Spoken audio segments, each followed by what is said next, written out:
Do not study too much of optional when you are very close to PT. जब आप time allocate करते हैं तो one has to be very careful about कि कितने marks के लिए मैं तैयार कर रहा हूँ, किस काम के लिए टाइम देना है, उसको सिर्फ सीखने के लिए या फिर उसको प्रैक्टिस करने के लिए, ये भी एक इम्पॉर्टेंट फैक्टर है। कुछ ऑप्शनल ऐसे भी हैं जहाँ पे आपको ऐसे ज़्यादा टाइम देना पड़ता है, बट हाँ उसका रिवार्ड भी उतना ज़्यादा मिलता है।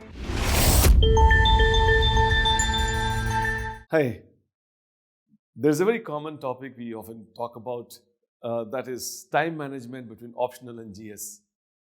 अब सिविल सर्विस की तैयारी कर रहे हैं तो कैसे हम टाइम का मैनेजमेंट करें। GS भी है, ऑप्शनल भी है, वैसे कहने को तो इंटरव्यू भी है, PT भी है और ऐसे भी है।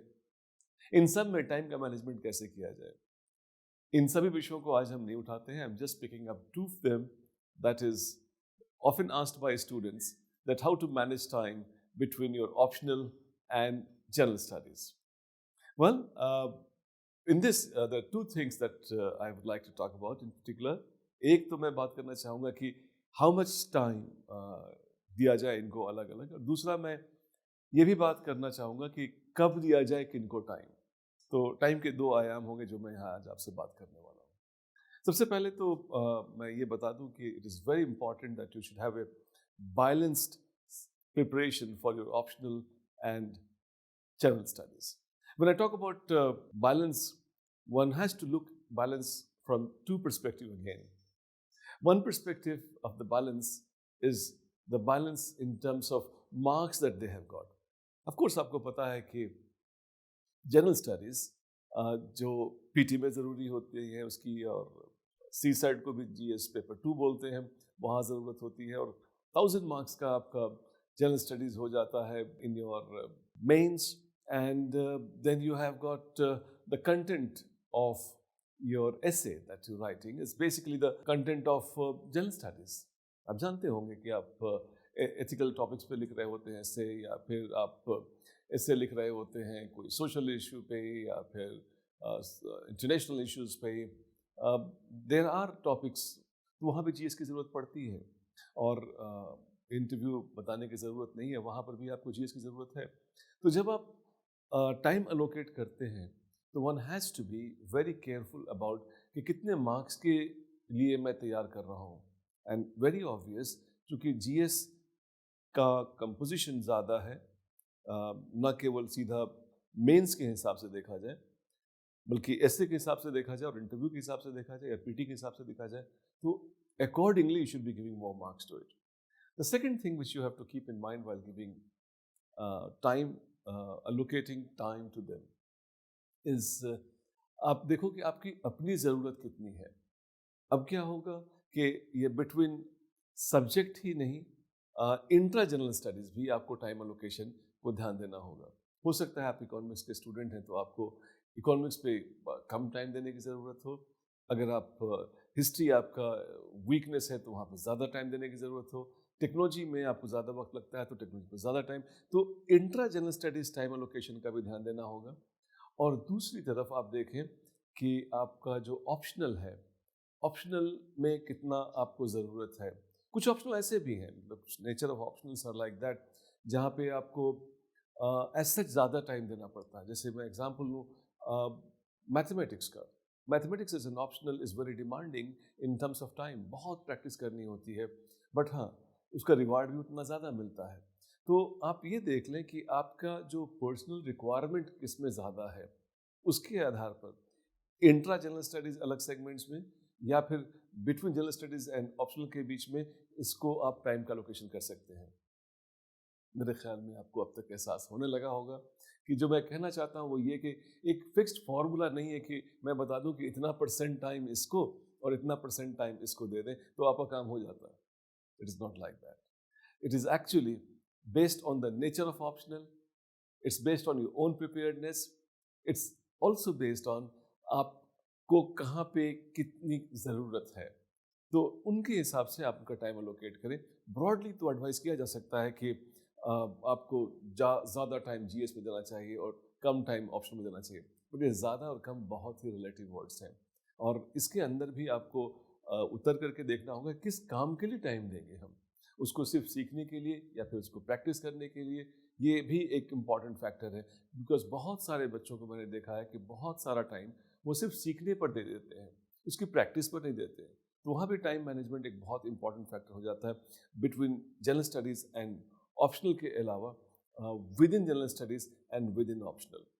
इसके अलावा एक और भी चीज़ मैं आपको बताऊं कि फ्रीक्वेंसी ऑफ टाइम भी एक मेजर फैक्टर होता है कि किसको बार बार विजिट किया जाए।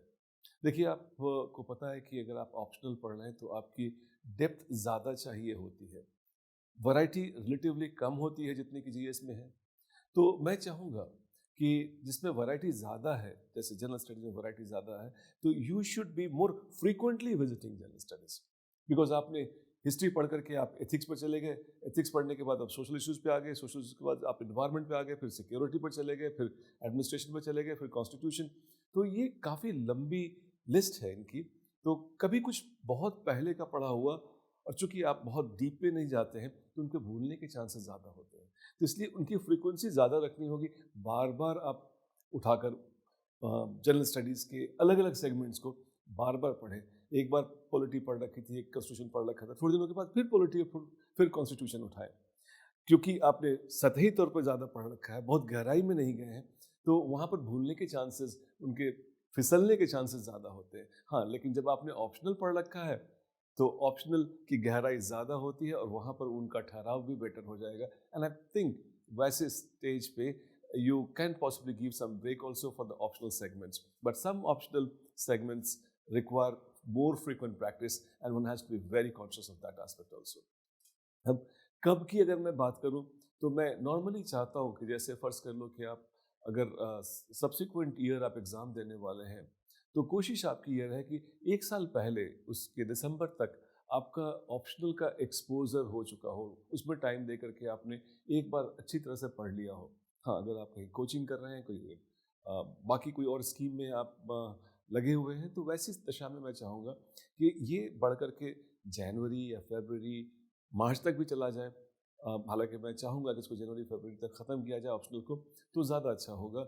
Do not study too much of optional when you are very close to PT, तो उस टाइम उसको आप छोड़ सकते हैं। फिर लेकिन दूसरी तरफ मैं चाहूँगा कि आप ना जब पीटी का एग्ज़ाम देकर के वापस आते हैं, उस रात एक रात आप छूट ले सकते हैं। उसके अगले दिन से लेकर के पीटी के रिजल्ट निकलने तक आपका ज़्यादा से ज़्यादा टाइम बीतना चाहिए आपके ऑप्शनल के ऊपर, बिकॉज आप कई महीनों से, मोटे तौर पर बताएं तो 4-5 महीनों से आप अलग रहे होंगे ऑप्शनल से। तो उस समय अगर आपने एक बार फिर से आपने अच्छी तरह से रिवीजन कर रखा है, तो आपका ऑप्शनल एक बार फ्रेश हो जाता है। एंड देन उसके बाद जैसे रिजल्ट आ जाता है, उसके बाद जनरल स्टडीज़ और ऑप्शनल दोनों को साथ लेकर के आप आगे बढ़ सकते हैं। तो ये कब की बात मैं कर रहा था कि कब करें, कब मतलब पिछले साल अगर जिस साल एग्ज़ाम देना उसके पहले साल दिसंबर तक आइडियल केस सिनेरियोज में आपको करना चाहिए।